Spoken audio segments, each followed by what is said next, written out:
Okay, so last time, I started introducing the notion of loop invariant. So a loop invariant is a predicate that is expected to hold in every iteration informally. It is usually a predicate associated with a particular point in a loop, and it is expected to hold every time in every iteration of the loop. Um, that predicate is said to be inductive. If you assume it is true at the upon entry, if that predicate is assumed to be true upon entry,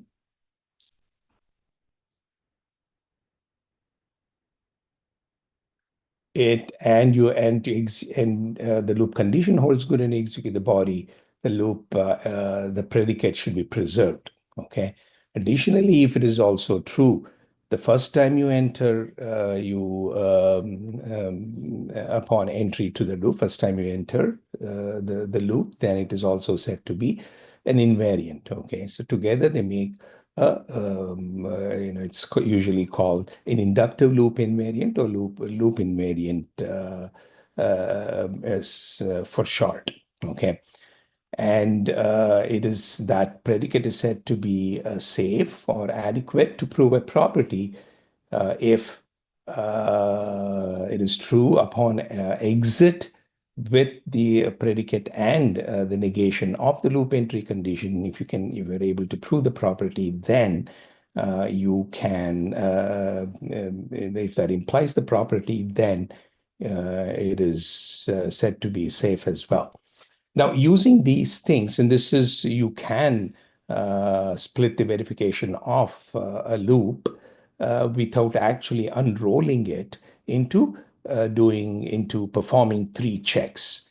Now, that itself, okay, in terms of the inference rule in Hoare logic, okay, let's see who joined. I want to keep. So hi, welcome, Pranika. Okay.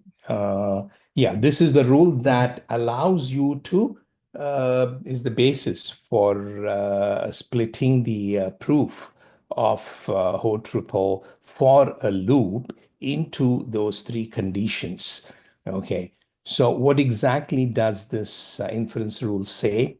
As I said last time, the inference rule can be read in two ways. One is if you assume the conditions about the horizontal line is true, then you can conclude the condition that the condition below the horizontal line will hold.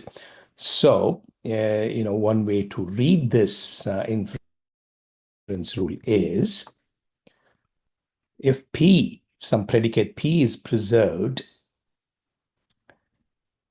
before the execution of the loop body, is preserved by the execution of the loop body Q under the assumption the loop condition B is true. Okay, that is, if you start from a state in which the predicate P is true and the Boolean loop entry condition B is true, and then you execute Q, then it is then P in the post condition P holds, then you can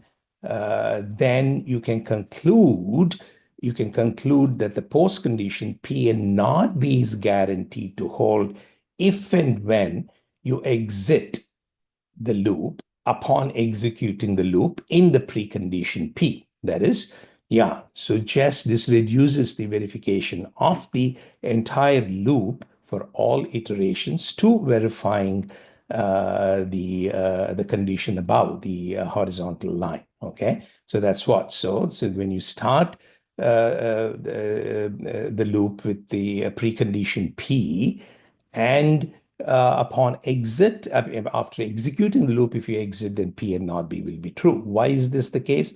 Because in a state in which P is true, either B is already not true, in which case you execute the body without executing execute the loop without executing the body, in which case P and not B will obviously be true. Okay. But if in the precondition P, B is true, then you will execute the body at least once. But since the body preserves the loop invariant, the predicate P upon execution, so you can use the that fact that P is a loop invariant as many times as you want until the loop exits in when P and not B will be true. So that's why this kind of inference rule is inductively applied. Alternatively, so if you can also state it like this, if you want to prove, that is, if you want to prove, if you start executing a loop in the precondition P, and then upon exit, if you want to prove as postcondition some Q will be true, it is enough to prove the three conditions above the horizontal line to be true. First, in the middle, if you can find a loop invariant Li that is preserved upon execution of the body of the loop, that's what the definition of the loop invariant is. That is, if Li and B is true after executing Q, Li should continue to be true. And then you're able to prove that if you start with some precondition upon entry to the loop invariant predicate is true. And after executing the loop body as many times as you would, you would, if Li and not B implies Q, okay, your post condition, then those are the three conditions that you need to ensure in order to ensure that the whole triple P loop followed by Q will be true. And these are the three conditions that I called in the last class as the first one, showing that the loop invariant is true the first time you enter the loop, and then that is called the initiation check. And then the second condition is called the inductiveness check, which ensures that the loop invariant is preserved by the body. And upon exit, that your post condition, the desired post condition, ought to be true is called the exit check, and that's what I had indicated, here. So in order to, prove, for example, in this case, a simple a program, while, you're just incrementing x by 2 and I by 1 until I reaches 10, and you're starting with x is equal to 0 and I is equal to 0, then this entire program can be proved to, can be shown to satisfy the whole triple true and with the post condition even of x with the loop invariant even of x. You notice that once you come up with this loop invariant even of x hypothesize, that at this point even if x will continue to be true, hold every time in every iteration, because it is true in the beginning, the first time you enter that condition. And if you execute it, you are incrementing x, execute the body, then you are incrementing it by 2, and therefore even if x will continue to hold. And when you exit the loop, you can exit the loop only when I is equal to 10. even if X will continue to hold. And so all you need to do is to prove this is to check these three conditions, the initiation check. That is, upon executing the pre-code, the code from the entry point to the entrance of the loop, that the loop invariant is preserved. Okay, so yeah, the pre-code contains i's assignment to I also here, so that is kind of missing in this check. Okay, you have to add I is equal to I assigned to 0 here. And the inductiveness check says if you start from an arbitrary state in which X is even and the loop you enter the loop, that is the loop condition holds good, upon executing the body of the loop, even if X continues to hold. Okay. And upon exit, since in here the loop invariant you happen to be the property that you want to prove itself, and you lucked out that even if X itself was the loop invariant. But in general, when you want to use this method to prove prove a loop, the loop invariant may not be exactly the same as your post condition. So one of the challenges is to come up with a loop invariant that is inductive and satisfies the initiation check first, and then that it should be safe, it should be adequate to prove your post condition as well. That will be the tricky and challenging part of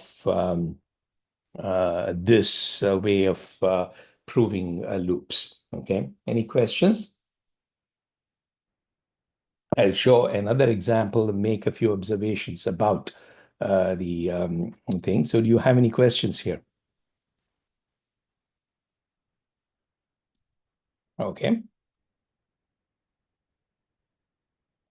So yeah, I'll use the same program. So to repeat, a predicate Li, in this case, I'm positioning the predicate, the loop invariant predicate.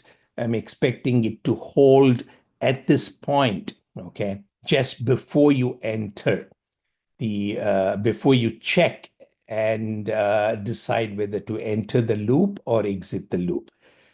In fact, a loop invariant can be designed to be placed anywhere in the loop. For example, here I'm placing it, I chose to place it at the entry of the loop. You could have chosen to place it after the loop condition is checked, that is before the first statement in the body of the loop, or before the second statement in the body of the loop, or at the end of the loop. Okay, so you have you can do that at so you can choose to design your loop invariant to be in such a way that it holds any locations inside the body of the loop. But it is So, but here I've chosen to do that.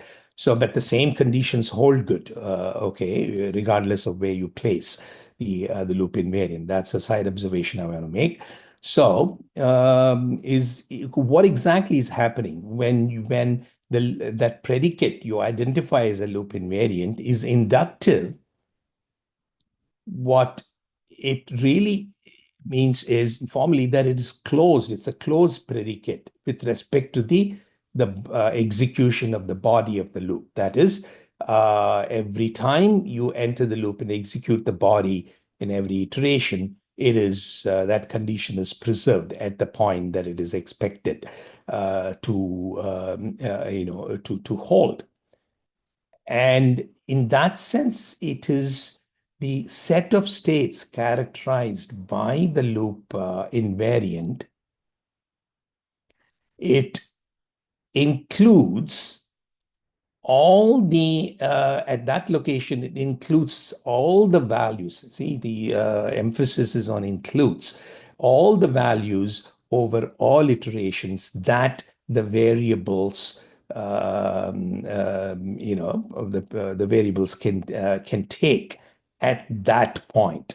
Okay, so here I'm stating, my loop invariant is even if X placed at this point. What that means is that it may include more. Okay, the predicate may characterize a set which may include more. It may permit more values than what it can take, but certainly it will include all the values that the variables can take. And that's why if you can use that loop invariant to prove your property, as long as it satisfies the safety condition, the third condition. So in that sense, the loop, the Hoare inference rule, which is the basis for using loop invariant, allows some flexibility in how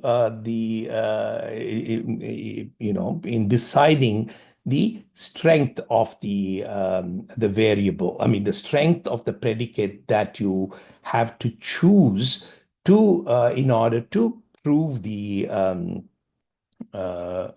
given predicate. Okay, you can, in some sense, adjust the strength of the loop invariant to suit how strong a post condition that you have. You have the obligation of proving.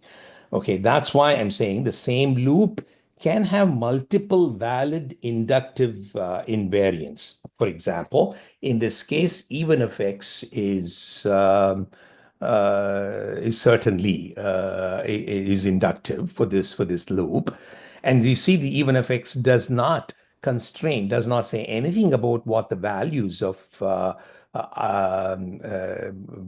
I will take, nor does it completely constrain the precise set of values that X takes, because even if X allows values, more values than the exact set of values this X can take during the execution of this loop, correct? Because it only says that it is even. But this is good enough for you to prove upon exit that even if your post condition, even if X is true. Okay. So my question is, what are some of the other possible valid inductive invariants for this loop? Is I less than or equal to 10?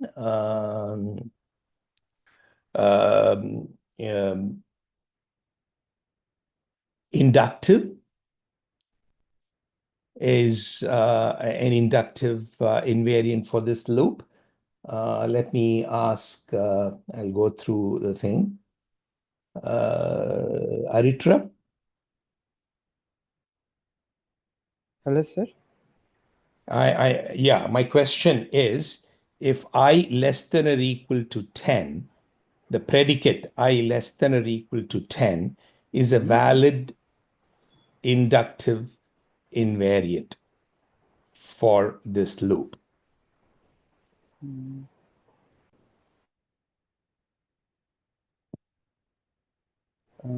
Yeah, I think it should be like, yeah, Yes.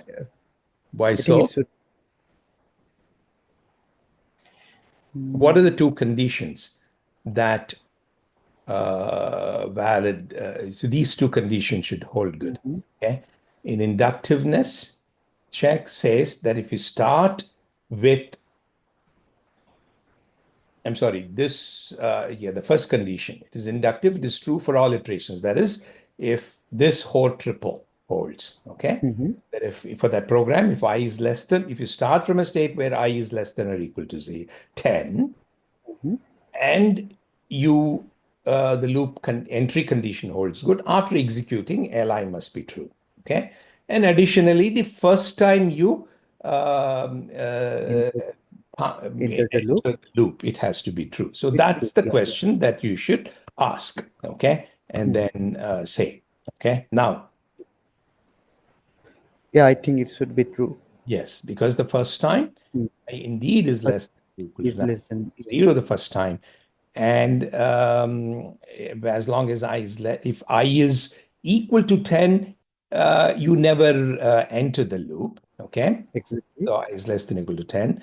But if I is, less than 10, you do enter the loop and you're still, I is, since you're only incrementing I by one, I is still less than or equal to 10. Okay. But like I not equal to 10 and I less than equal to 10 will like behave differently. Like I less than equal to 10 will not count for 10, but this will count for 10, I think. Like it will go one more time. Yeah, but the question is, regardless Yeah. of Yeah.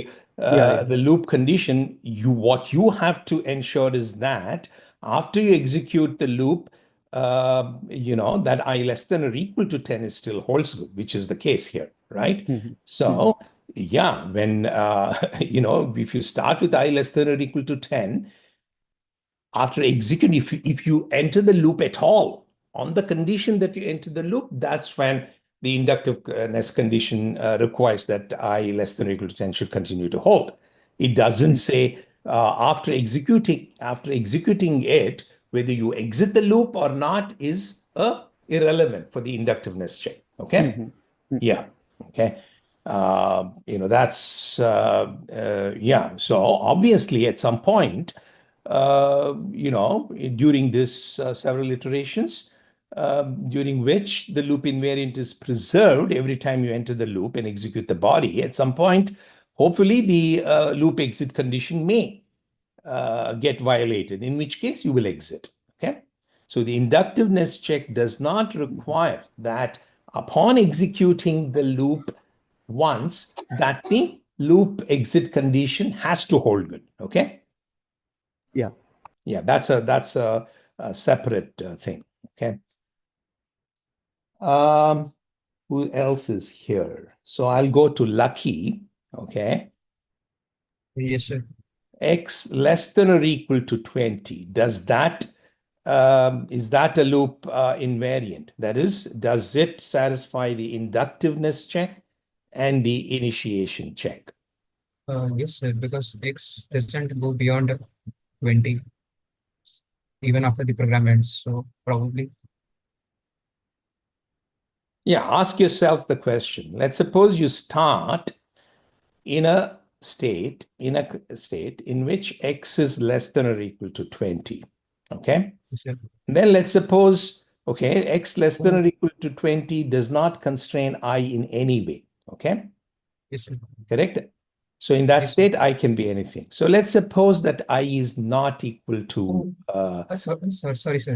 Sir, it will go beyond 20, sir, because correct. it will Correct. infinite. Sorry, sir. Or yes, the reason this is, see, for this program, indeed, since you start from X being 0 to thing, and you exit the loop, at the moment I becomes 10, okay? So for this program, indeed, X is less than or equal to 20 is an invariant, but it's not inductive, okay? Hmm? Yes, sir. Yeah. So the inductiveness check is certainly, so X indeed is all for this program, X is less than or equal to 20 indeed holds good at the point at which I have placed the loop invariant. But the loop inductiveness check is a more general check. Okay. You have to identify a predicate which is preserved, arbitrarily, an arbitrary predicate which is preserved whenever you execute the body of the loop, because it ignores, just like the inductiveness check ignores the exit condition, that's irrelevant. What the initial condition is also not relevant for inductiveness check. Okay. But if both of them hold good, if you come up with a loop invariant predicate in which both the initiation checking condition as well as inductiveness check is a more general check. And that's why, coming up with this predicate has to be carefully thought through. Okay. Now, let me go to Halaritra, Lucky, Kathakali. By the way, I know maybe what your full name, how do you go by?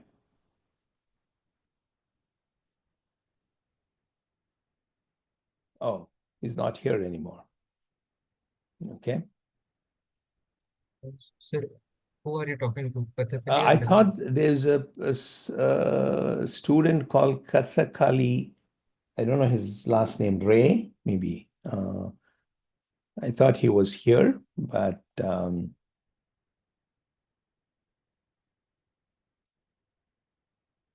I scaring away? People are dropping because I am asking the questions. Okay, I'll go to Pranika. Okay, you're here. Pranika, is X is equal to 2 times I an inductive invariant? Give it a crack. Okay, I'll help you. So what I'm asking is X, there are two conditions that you will have to check in order for X is equal to 2 times I, this condition to qualify as a inductive loop invariant. Okay, one is that it has to hold good the first time you get to this point, okay, where my cursor is pointing. Is it true the first time?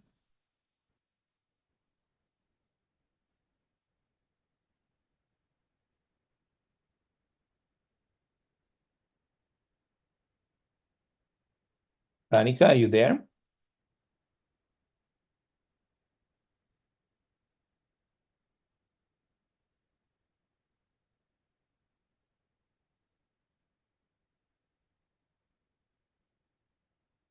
Okay, maybe she's logged in, but she's not there. Okay.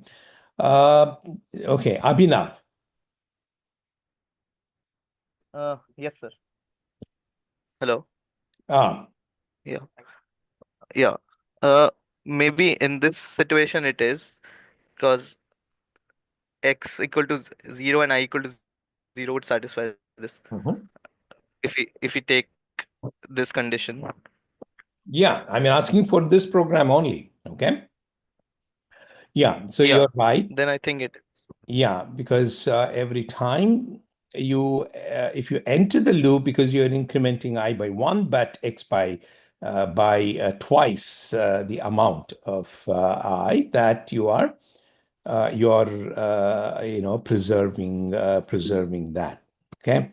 Um, and you see, since both I less than or equal to 10 and X equal to 2 times I are inductive loop invariants, so is X is equal to 2 times I and I less than or equal to 10. Okay. Now, I claim that this also is the strongest loop invariant.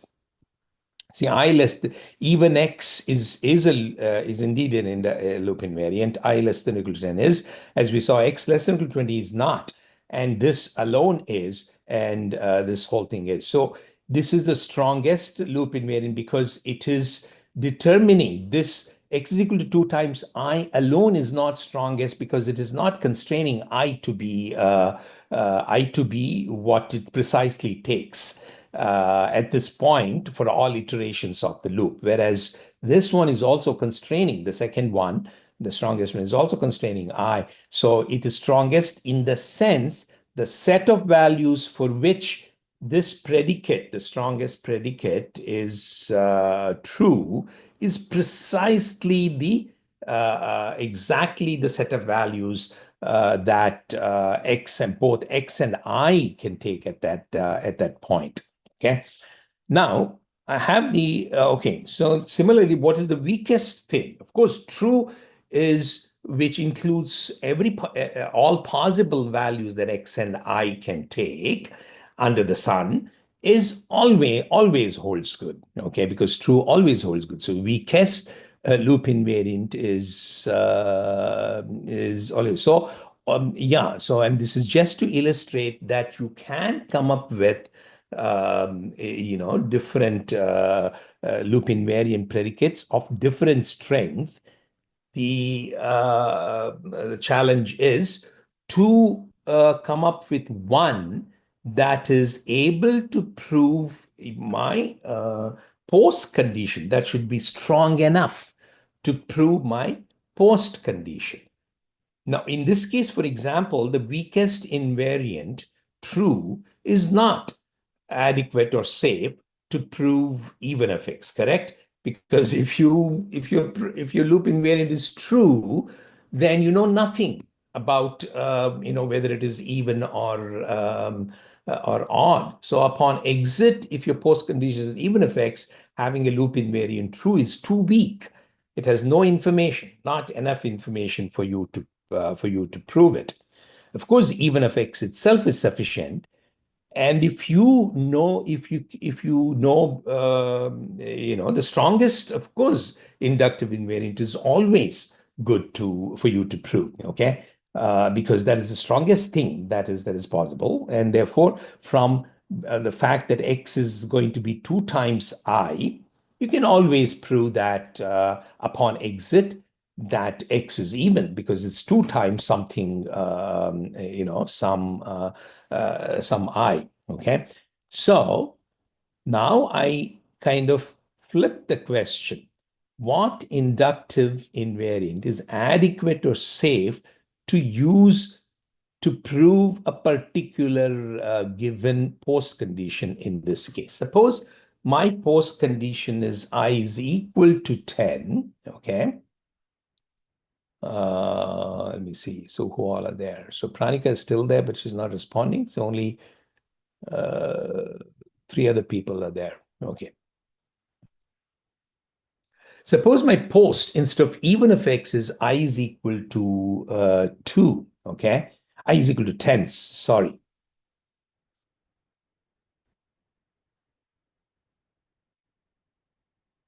What is an inductive invariant, okay? That is adequate to prove I is equal to 10. So even x and x is less than equals to 10, something like that. I, even x and I is less than equals to Yeah, 10. who's this? Sir, Lucky. Huh? I just Lucky, want to sir. know the name. Yeah? Lucky, sir. Lucky, yeah, you're right. But Lucky, let me ask. Certainly, even if x is good enough, Yes, sir. I is less than or equal to 10 is good enough, okay? Is Yes, there sir. an even weaker loop invariant that is good enough to prove this? Uh, Sir, are we assuming that the pre thing is being applied, that pre-check is applied, that My x equals question to is very 0? simple, okay? Yes, sir. Yeah, or let me not belabor, okay? See, in this case, because the fact that I is equal to 10 can be derived just by upon exit by the fact by the negation of the loop condition itself, correct? Because whenever you exit, the loop condition has to be false, and that immediately implies that I is equal to 10, correct? Yeah, right? Because the Yes, negation sir. of the loop condition itself thing. So you, even a weak loop invariant like true, okay, is good enough. Okay, that's what I was saying. So if your post condition is so weak that it can be proven by just the negation of your loop condition. Because see, one thing is the minimum that is guaranteed upon exit the loop is the negation of the loop condition. If your post condition is identical to the negation of the loop condition, then you literally don't need any loop invariant, okay, which means that you don't need to struggle hard to come up with a true loop invariant is good enough, okay? So that's the point I was making. Is that clear? Yes, sir. You don't need to sweat Yeah. to find some carefully designed loop invariant, okay? If your post condition is so weak, that which can be proved by the negation of the loop exist condition, then you don't have to sweat to find anything. For post even effects, you saw that you had to use even effects. Now, a question for Aritra. There are only 3 people here, so I will ask, is anybody that has joined? No, I don't think so. Pranika, are you there? Okay. Yes. You're there, but you're not responding. Last time when I asked you, are you following what I'm Yes, saying? actually, there was an electric outlet that had an issue, so I had gone there to see that. So sorry. Okay. So maybe can I try you? Okay. So with this question, I mean, it's okay if you cannot answer, but I mean, you can say no and we can take it later on. What I'm asking is, what is the loop invariance? I showed you several loop invariants several predicates that hold as loop invariance. Post if x is equal to, in order to prove x is equal to 20, what do you need?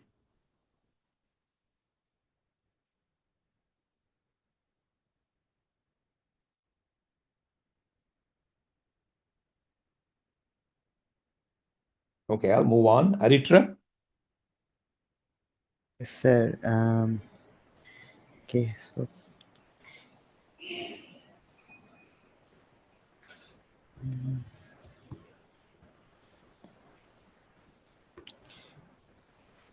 maybe okay, so maybe x not equal to 20 kind of thing. No, but why? X not equal to 20 is not even a loop invariant. You remember that, Okay, so uh, among the loop invariants, you see, you need the strongest loop invariant, okay? okay. See, loop invariant is a predicate. X not equal to 20. Why did you think X not equal to 20? I mean, just before I get to the thing, the answer is that you need the strongest thing here, okay? Yeah, it's like sorry, but yeah, I need to. It's basically kind of saying it's x less than equal to 20, but like doing something with I only, right? Yeah. No. I didn't say no. First, let me Okay. point out that why x. First of all, you said x not equal to 20, Mm-hmm. correct? Mm-hmm. X not equal to 20 is a condition that doesn't even. I mean, how will it help you prove that upon exit x is equal to 20? Huh? I mean, Okay. see, I'm asking you, what should be Okay. true here in Okay. place of even of x? Okay. Yeah. So even x and x less than equal to 20 should will Um, that suffice? Yeah. how? Will that? How? Because Because yeah, we are every time we are incrementing x, so x by 2. So we need to start with even x, and then when we are reaching 20, we'll just yeah, stop but all because that you cannot use. Okay, all you do is you can only use you can only use whatever you propose as a loop invariant here and the negation of the condition to prove this. Okay, if okay. what you proposed, even of x and x is less than or equal to 20 or something, Hmm. was what you said. Okay, first of all, that you have to check if it's, even if it were a loop invariant, which is not the case because x less than or equal to 20 was not even a loop invariant by itself, correct? Hmm. And even if x is less than or equal to 20 will not be, right? Because x less than or equal to 20 itself does not hold good every time you are at this point, right? Okay. Because Okay. as you know, you can always enter when x is less than or equal to 20, and it becomes, it gets incremented by 2, right? Yeah. Therefore, that is not even a loop invariant. Even if it were the case, that is not good enough to prove that x is equal to 20. Yeah. So that's why you need the value of x is so being 20 is so much tied to the fact it is not good enough to just know that it is even every time you go around the loop. You need to know exactly relationship between x and that it is x times 2 times I. With that, and when the fact that I is less than or equal to 10 is also needed, because if this is true, if this condition, which is indeed a loop invariant, is true, upon negation of upon exit, okay, once you know that I is not equal to 10, I is equal, okay, upon exit, you know that I is equal to 10, correct? Yeah. Therefore, immediately x is, since you know that x is 2 times I, okay, you know that, x will be 20, right? Because upon exit, you know that you can only exit when I is equal to 10. Actually, you don't even need to know I is less than or equal to 10, because as long as x is equal to 2 times I is, which is true, that is good enough for you to conclude x is equal to 20. So your answer should have been just this, okay? Even what I have indicated here is too strong, stronger than what you require. Yeah? Yeah. Is that clear? Yeah, it's clear. Yeah. So the thing is, okay, the property that you want to prove need not always be inductive, okay? Like is the case, in the case of even of x, indeed, it was inductive, okay?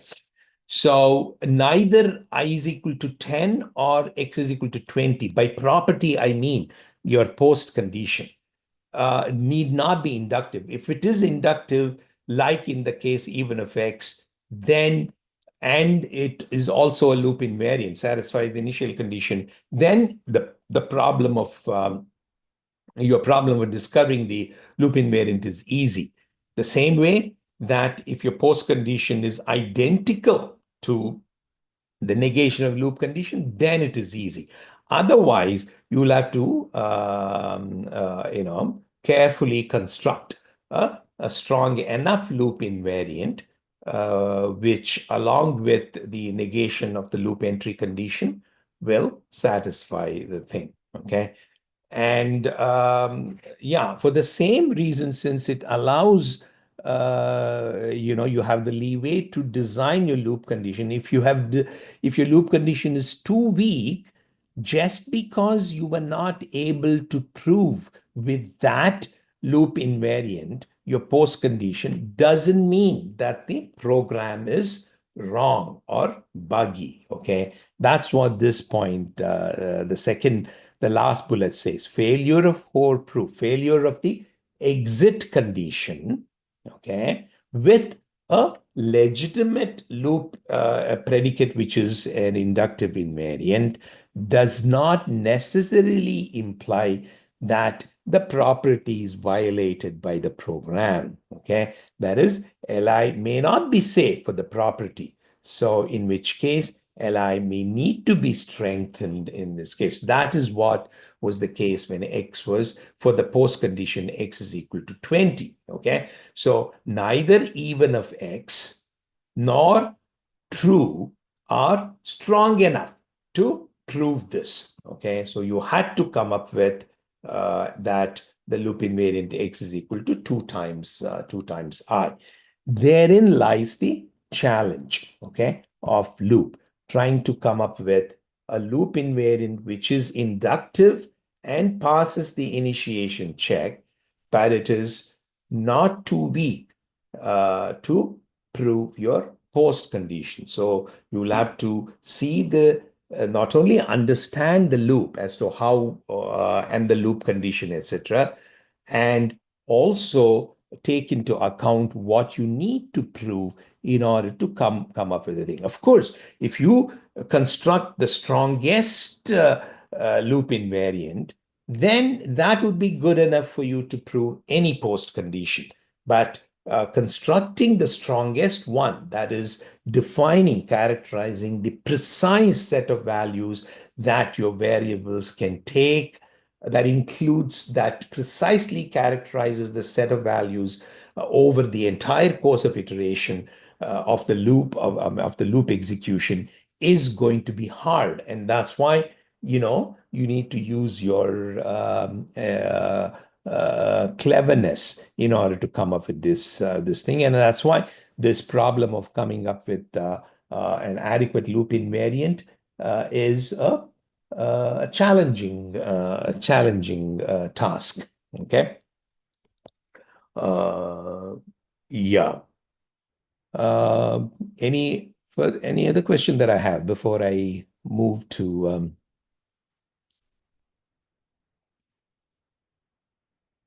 and that's why I'm also saying that people have applied machine learning techniques to synthesize loop invariants for program. That is kind of the topic that we will look at when I plan to cover, at least introduce this task, this topic of verifying recurrent neural networks, which I will kind of introduce today, okay, and which will be the subject of the of next class, and I will get to that. Before that, if you don't have any question, I want to consider another example to that one. Let me see, not this one.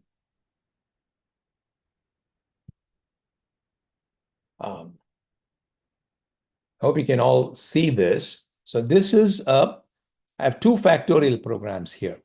Okay.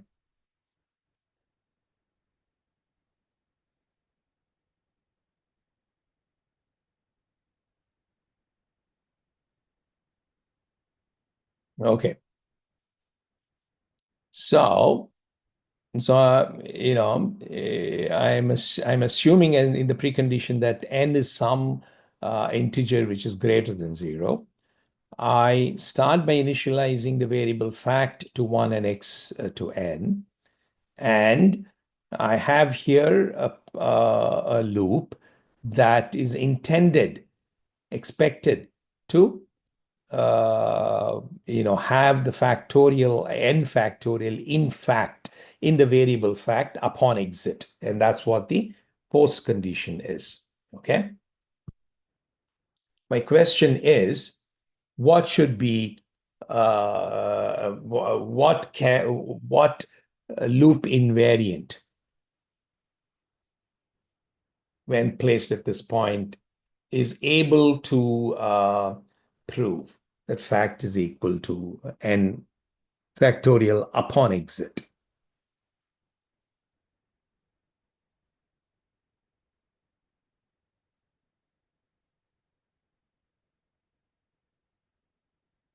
Okay.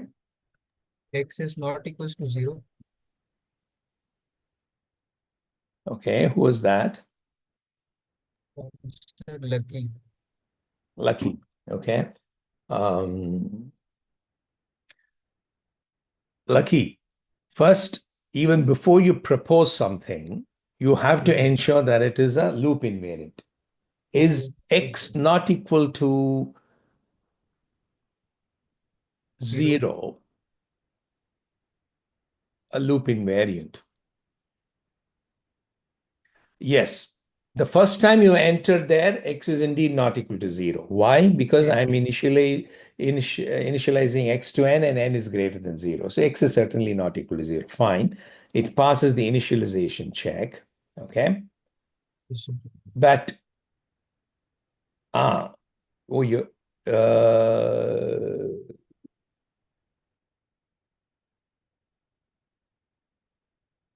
but Oh, this is kind of, I should say this should be your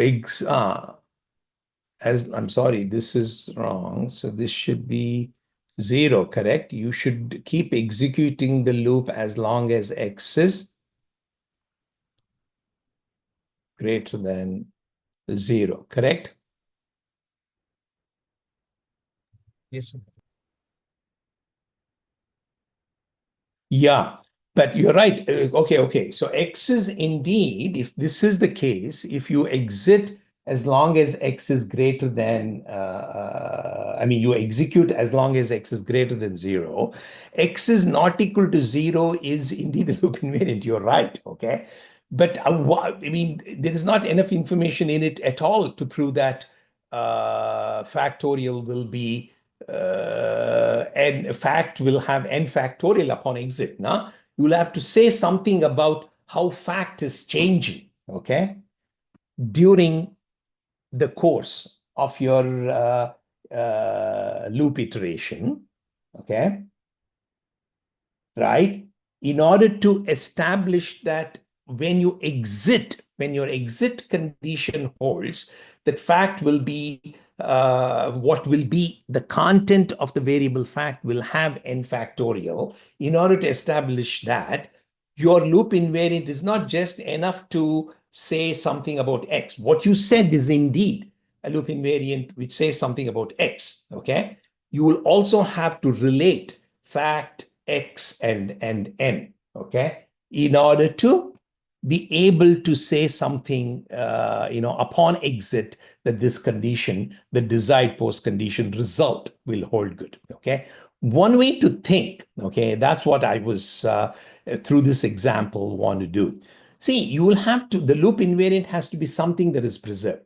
Yes, Lucky indeed came up with something that is indeed preserved here, okay, which is good. But what Lucky proposed was not strong enough to prove that fact was equal to n, fact upon exit was equal to n factorial, okay?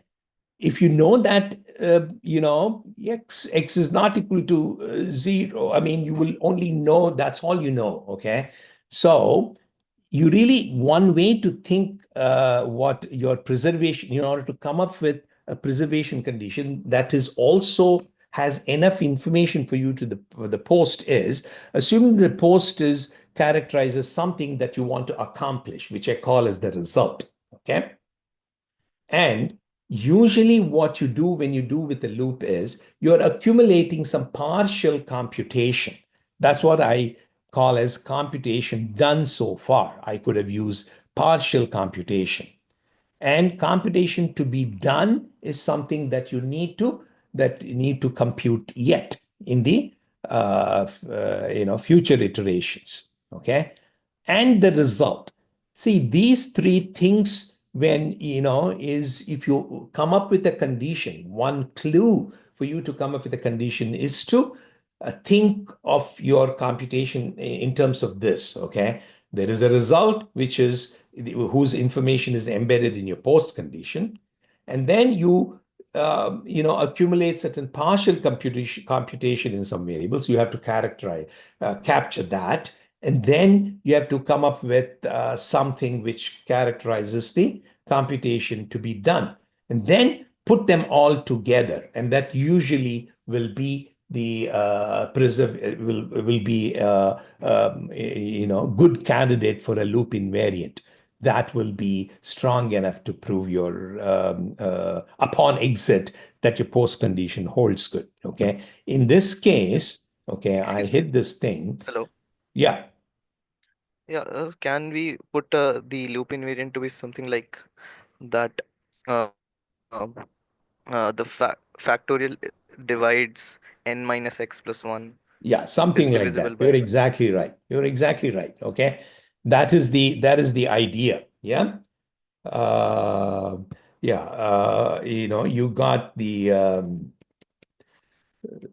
let me see. See this one, I hit it here. Okay. Yeah, what you have is something similar. Was it Lucky again, or who was that? It was me. Abhinav. Who? Abhinav. Then I didn't get your name. Abhinav, is it? Abhinav.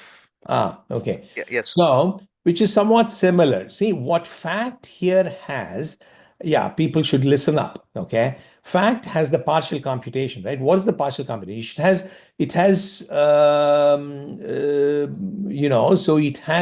that n through n minus 1, right? So what is remaining to be computed is, so it has the partial computation, okay? What kind of Abhinav said was fact divided by n factorial is equal to x factorial, okay? Was what he was saying. Or if what is there in fact, if you multiply that with x factorial, okay, which is the remaining computation, then it is all it should always be n factorial, okay?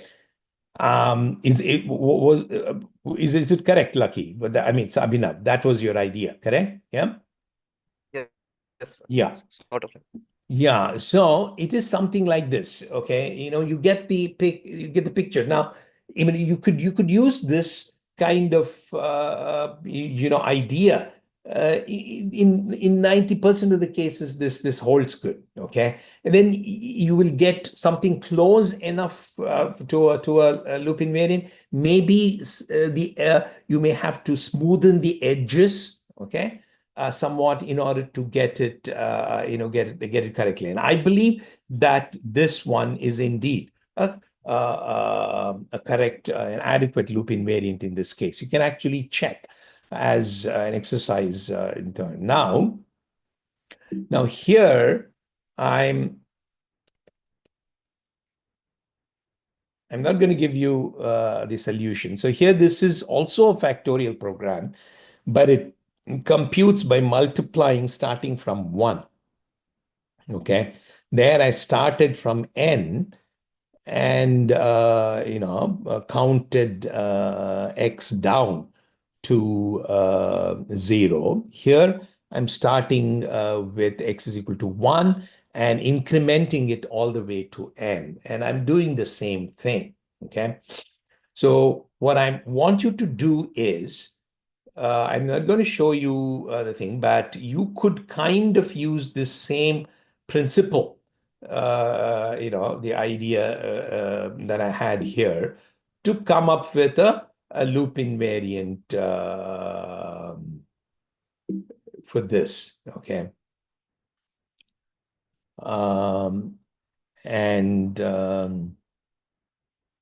Yeah, so that is where I'm not going to give you the answer. It's you can use the same principle to come up with the thing. Yeah, and I'll ask you for the answer in my next class on Wednesday. So think about it, and please do come up with that. I think once you do a few examples, you will get the hang of it. I cannot say that you will get it all the time. Okay, that will always be a struggle. It'll be a brain teaser. Okay, and that's precisely why some automatic methods that can even, I mean, if machine learning can be used, people have used which allow you to come up with even something which is 90% correct, will be quite helpful. Okay, so Yes, let me sir. leave it there. Yeah. Like this should be similar, like fact into n minus x factorial should be equal to n factorial kind of thing. Will that work?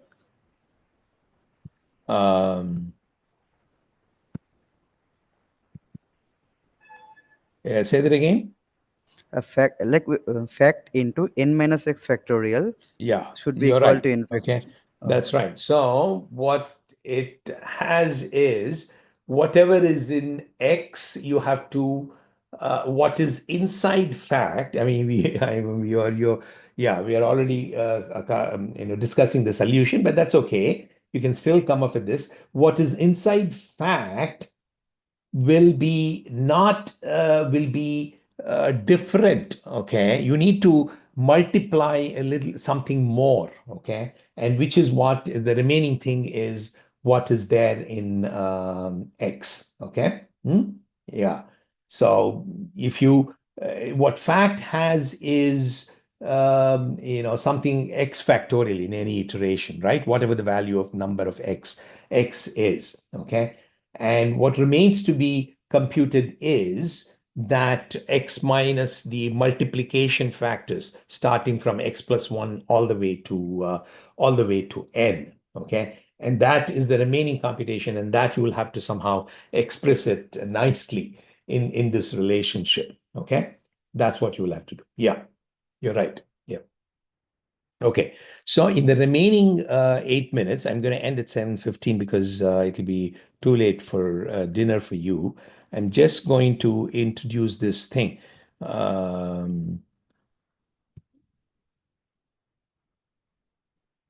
Yeah.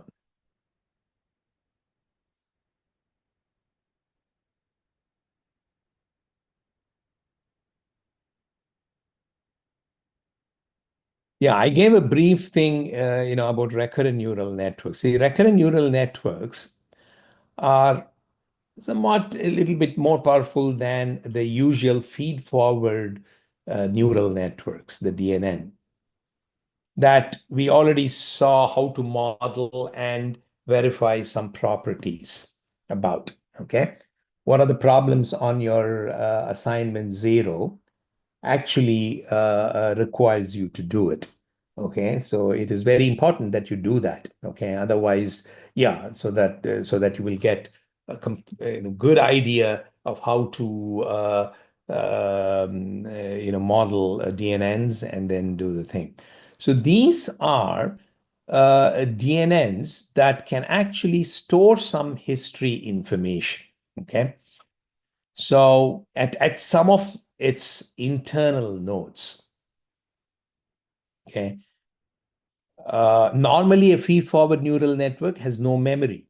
Okay, so it just starts from the input layers and then keeps computing the the value for each of the nodes at the output of each of the nodes in the hidden layer, and then it keeps doing all the way up to the output layer. Whereas here, some of the nodes may remember the previous value at that node, and the output of such memory nodes, internal nodes, are a function of not only the current input, okay, to the node, but also the previous value that it remembers at that node. Okay, and these are suited for tasks such as machine translation, speech recognition, and so on, where you need to where the next token that you want your neural network to output is somehow dependent on some information about some of the previous tokens that you have put out so far. So you need to keep some information. Okay, this is nowadays with generative AI. They're more sophisticated models, but still, I don't know how extensively. There was at a point where RNNs were indeed used. To what extent they are used currently with the advent of LLMs, I don't know. But still, modeling and verifying RNNs are interesting, and therefore we will look at that. Okay, in the in the lecture that I will be presenting in detail next time. And once again, these are susceptible to adversarial attacks and so on. So therefore, they need to formally verify them. So one way to verify is to convert this into a verification, convert them into a feed-forward neural network. You can always unroll such RNNs into these kinds of, so where you will, all the history information can be given as encoded as inputs, okay? And then you can unroll it for however long that you want, assuming that there is a bound on your machine translation artifacts like programs or sentences. Then you can use the feed-forward neural network methods. But doing so will give rise to, depending upon the depth of unrolling that you need to do, you are increasing the size of your network. Sometimes even exponentially. Okay. Since there could be several internal nodes, depending upon the number of internal nodes and the structure, etc. This kind of unrolling to may result in an exponential net increase in the network size, which can complicate your verification. So yeah, so here is a simple example. So here is a network which has one internal node, which is a memory node, okay? And here the output of that internal node is whatever the previous value of at that node was, added to the new value, which is computed as 1 times its input. Therefore, usually the behavior of such networks should be viewed as over a sequence of over a time sequence of inputs. Okay, so here, assuming that V11 and the time steps are given here, the values of V11 change over time as given here in the first column. The second column shows you the value at V21, and the third, whatever the previous value was. Okay, so to begin with, if V1 was 0.5, assuming that the memory storage is initialized to 0, then the first value of V21 will be 0.5. And the second value at time step 2 at V21 will be 2, because V21 is 0.5 there, and so on. Now you may ask, your property will be V31 is the output node, which just passes on the value of V21.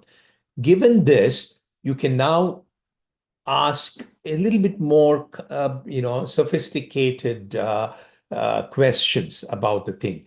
Assuming there is your inputs to the an RNN is within a certain range, and suppose the post condition that you want to verify is that your output is at least greater than or equal to 16 over some time duration. Okay, that is something like what you want to verify. Or I mean, maybe what is being checked here is that it never becomes 16 here. 16 is maybe a bad thing to happen. So you might want to ensure that it is always less than or equal to 15, which means you want to check if there is a violation, that it should be at least once during some time duration, which is bounded by some value T max. It should be, you want to check if it happens to go beyond your bound. So that can be the kind of thing that you want to verify. The thing is, such a network, just like a DNN we showed, could be fairly easily viewed as a sequential program without loops, a straight line sequential program without loops. Here is, an RNN can be viewed as that RNN network that I showed you can actually be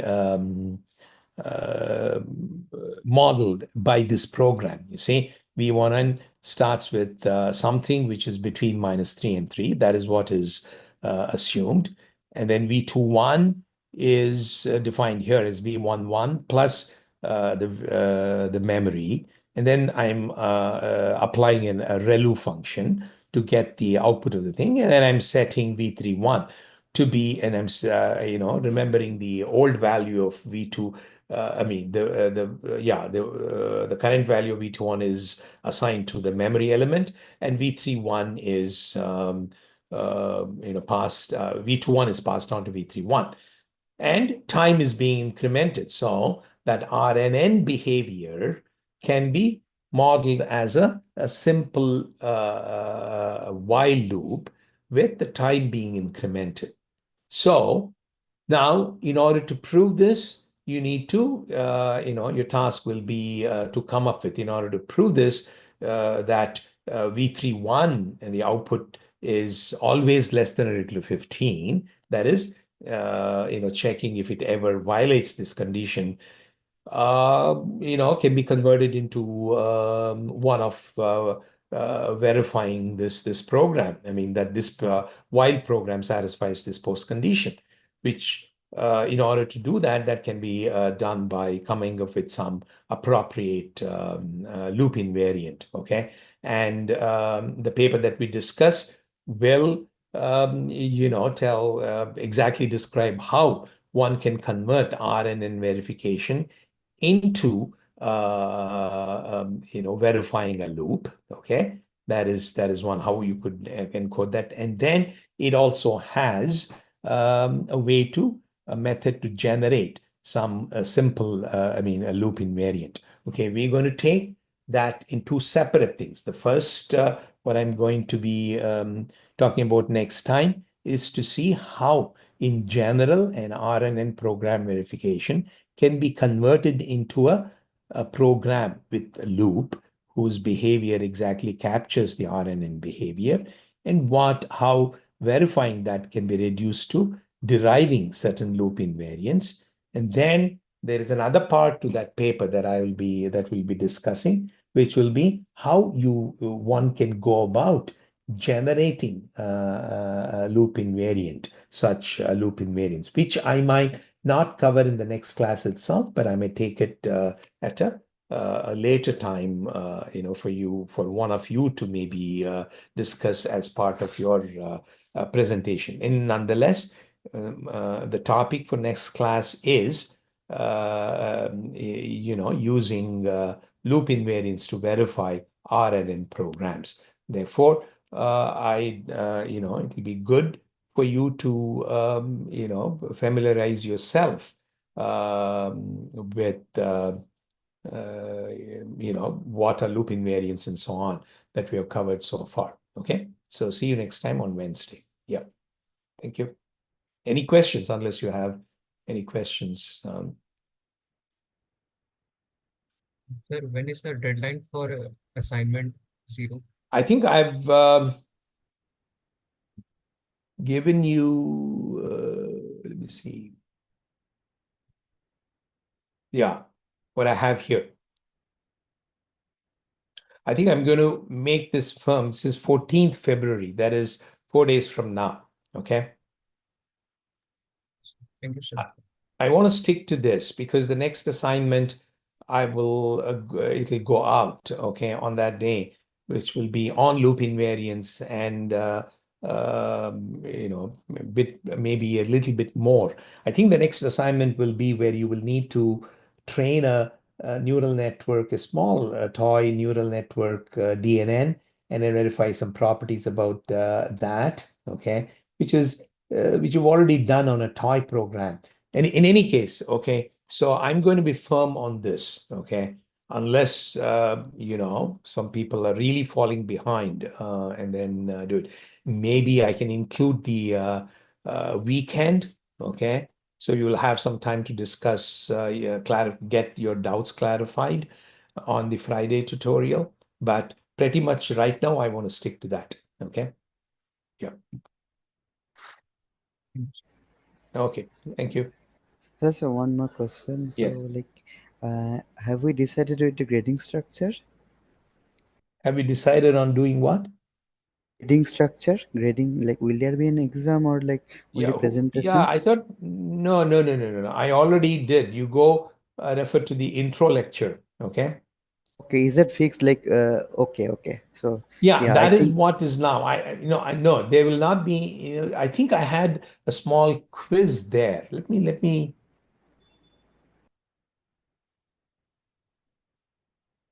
Yeah, since it's getting late, man, why don't you go check that, okay? If there is, I always keep it somewhat flexible as long as the learning outcomes are, the exercises, there are enough things that you can do to ensure that people learn. I'm willing to be flexible. So right now, I have no I mean, I plan to stick to the grading, okay? okay. That has been there, okay? Mm-hmm. Where I don't have a final exam, but I do think I have a small quiz. Okay. Okay. Hmm. Yeah. Yeah. Thank you, sir. Yeah. Okay. Fine. Thank you, sir. Yeah. Excuse me, sir.